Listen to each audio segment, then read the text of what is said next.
যা দরকার ভাই, যা লাগে করা হবে, যেটা দরকার হয় সেটা করা হবে, যা লাগে। এবং আগামীকালকে বাংলাদেশের প্রতিটা মানুষের কাছে অনুরোধ, ভোরের সূর্য এখন রাতের বেলা অনেক মানুষ, হাজার হাজার মানুষ এরই মধ্যে সেখানে জড়ো হয়েছে। ভোর সূর্য ওঠার আগে আপনারা শাহবাগে জড়ো হবেন। এই শাহবাগ থেকে মানে পুরো সামনের 5 বছরে কি হবে পুরো পরিকল্পনা এখান থেকে দিতে হবে, কিভাবে নির্বাচন হবে, কি কি হবে, সবকিছু পরিকল্পনা এখান থেকে দিতে হবে। এই যে আজকে যে অবস্থা, এই অবস্থার জন্য ইউনুস দায়ী, এই সরকার দায়ী, এই সরকারকে এর ব্যবস্থা করতে হবে। এই যে হাসনাত, সার্জিস সহ নাহিদ, একজনও তো নিরাপদ না। আজকে একজন মেয়ে মারা গিয়েছে, তার লাশ যেভাবে ঝুলানো আছে, আমি জানি না, যেহেতু জানি না, না জেনে বলতে পারছি না সে আত্মহত্যা করেছে কিনা। লাশ যেভাবে ঝুলানো আছে, এই মেয়ে গত আমাদের এই 32 নম্বর এই আগের দিনের প্রোগ্রামে এই মেয়েটা ছিল, এই মেয়েটাকে আজকে ঝুলিয়ে মারা হয়েছে একটা একটা করে। যেদিন হাদিকে মারা হলো সেই দিন রাতেই উত্তরাতে 2টা ছেলেকে কোপানো হয়েছে। তারা মিছিল থেকে ফিরছিল, এটার বিক্ষোভ মিছিল ছিল হাদির হত্যাকারীকে আটকের দাবিতে, সেখান থেকে যাচ্ছিল, 2টা ছেলেকে কোপানো হয়েছে। একটা একটা করে প্রতিটা মানুষকে এভাবে মারা হবে। তিনি মব বলেন, মব যা মনে করেন তাই। ভাই আপনার আশপাশে যেসব আওয়ামী লীগের লোকজন আছে, সরকার যেহেতু বিচার করবে না, যে আওয়ামী লীগের লোক যাদেরকে পুলিশ ধরছে না, আপনি কনফার্ম যে সে আওয়ামী লীগ ছিল, যদি বাঁচতে চান ওদেরকে যা করা সেটা করতে হবে। ইনকিলাব মঞ্চের মুখপাত্র শহীদ উসমান হাদি আমাদের মাঝে নেই। দেখেন, এই ঘটনাটা কিন্তু আমি যেহেতু জানি বা অনেকেই জানে, তার মানে সরকারের কাছে ছিল, সে যে মারা যাবে এটা সরকার বুঝতে পারছিল। তারপরেও তার যে খুনি, সেই খুনিকে বাঁচানোর জন্য সরকারের গোয়েন্দা সংস্থা, বিশেষ করে ডিজিএফআই এর কয়েকজন কর্মকর্তা, তারপরে সেলিম আজাদ ডিএমআই, এরা বৈঠক করে, এই খুনের আগে তারা বৈঠক করে খুনিকে মানসিকভাবে শক্তি দেওয়ার জন্য, তার বের হয়ে যাওয়ার জন্য, তাকে নিরাপদে ভারতে পাঠানোর জন্য কি কি করতে হবে আমরা এখনো নিশ্চিত না।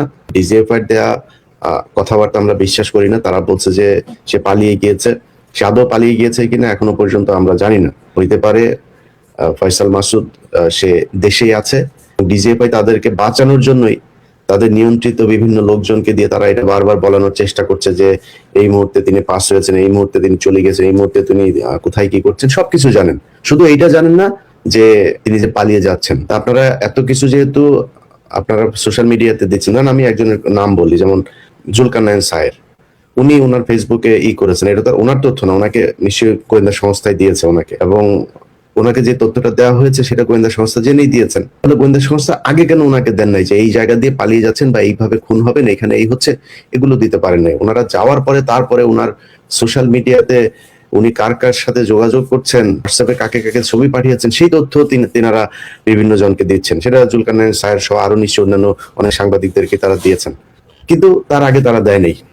মানে হচ্ছে এই ঘটনার সাথে আমি যতটুকু শুনেছি, স্বরাষ্ট্র উপদেষ্টা জাহাঙ্গীর, এটা হচ্ছে গিয়ে পিলখানা হত্যাকাণ্ডের পুরো ঘটনা ধামাচাপা দেওয়ার মূল হোতাদের মধ্যে এই জাহাঙ্গীর একজন। প্রচন্ড দুর্নীতিপরায়ণ এবং আনস্মার্ট, একটা অদক্ষ, একটা অথর্ব একটা অফিসার ছিল।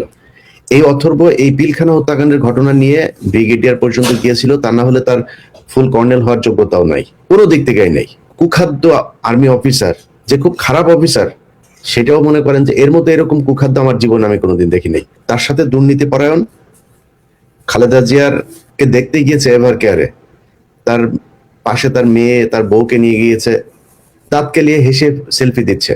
আরে ভাই, তোর তো বুঝতে হবে এইটুক জ্ঞান তো তোর থাকা উচিত, জ্ঞান তো নাই, থাকবে কেমনে? এটা সে এখানে গিয়ে এটা করেছে, টাকা পয়সা তো আছে। ধরেন এই 5 তারিখের পর থেকে যে পরিমাণে টাকা তারা কামিয়েছে, সারা জীবন 14 গোষ্ঠী বসে খাইতে পারবে।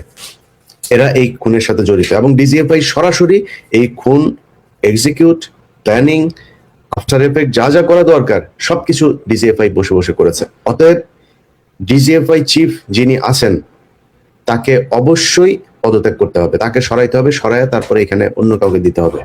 এরপর হচ্ছে স্বরাষ্ট্র উপদেষ্টা। স্বরাষ্ট্র উপদেষ্টা ধরেন এই গেল কয়েকদিনের ভেতরে যদি আপনি বাংলাদেশের আইন শৃঙ্খলা পরিস্থিতিটা দেখেন, ব্যাপারটা স্বরাষ্ট্র উপদেষ্টা, তুই তো কনস্টেবল হইতে পারবি না। তোরে যদি, আমি জানি না তুই কেমনে ঢুকছিলি সেনাবাহিনীতে, তোর কনস্টেবল হওয়ার যোগ্যতা নাই। তুই এইখানে যেই মানুষগুলোর রক্তের বিনিময়ে তুই এই স্বরাষ্ট্র উপদেষ্টা হয়েছিস, তোর এই স্বরাষ্ট্র উপদেষ্টা হওয়ার পরে সেই মানুষগুলো নিরাপত্তা দিবি না? সেই মানুষগুলোর পিছনে বারবার তারা একটা কথা বলার চেষ্টা করেছে, এখানে নাকি মব সন্ত্রাস হয়েছে। মবের বিরুদ্ধে তারা ব্যবস্থা নিচ্ছে। মব করতে দেওয়া যাবে না।